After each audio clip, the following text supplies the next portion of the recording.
భారత్ యుద్ధానికి సిద్ధమవుతోందా? బంగ్లాలో హిందూ వ్యతిరేక ధోరణి బలపడ్డ వేళ పరిణామాలు వేగంగా మారుతున్నాయి. మన దేశంలోని నిరసనలపై వివరణ ఇవ్వాలని భారత రాయబారికి బంగ్లా సమన్లు పంపగా మన chief of defence staff short term యుద్ధాలకు సిద్ధంగా ఉండాలంటూ పిలుపివ్వడం సంచలనంగా మారిందని చెప్పొచ్చు. ఇక దీనికి వివరణ ఇవ్వాలంటూ భారత రాయబారికి బంగ్లా సమన్లు పంపడంతో ఇరు దేశాల మధ్య నిరసనలు కాస్త దౌత్య వివాదం దాకా వెళ్లాయి. ఇప్పటికే బంగ్లాదేశ్లో హిందువులపై జరుగుతున్న దాడులకు సంబంధించి భారత్లోని పలు నగరాల్లో ఆందోళనలు జరుగుతున్నాయి. ఇప్పుడు ఇవి ఢిల్లీకి కూడా విస్తరించడంతో ఇరు దేశాల సంబంధాలపై తీవ్ర ప్రభావం పడే అవకాశం ఉంది. భారత వ్యతిరేక శక్తులను పెంచి పోషించే పాకిస్తాన్, బంగ్లాదేశ్ రెండూ కలిస్తే ఏమవుతుందో అనేది కాసేపు పక్కన పెడితే మన chief of defence staff Anil Chauhan ఓ ఘాటైన వార్నింగ్ ఇచ్చారు. సైనికులు ఎలాంటి యుద్ధాలకైనా సిద్ధం కావాలని, మనకున్న టెక్నాలజీతో షార్ట్ టర్మ్ వార్స్ తప్పవని సంకేతాలిచ్చారు. ఇదేం ఆషామాషిగా అల్లాటప్పగా చెప్పిన మాటేం కాదు.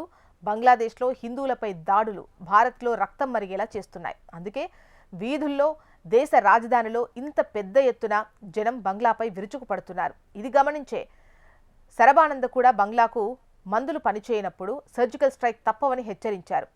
ఈ మాటలు బంగ్లాదేశ్కు అర్థమైనా కాకపోయినా జరిగేది ఆగదు. అయితే ఈలోపే ఆపరేషన్ సింధూర్ టైంలో చావు దెబ్బతిన్న పాకిస్తాన్ మధ్యలో ఎంట్రీ ఇస్తోంది.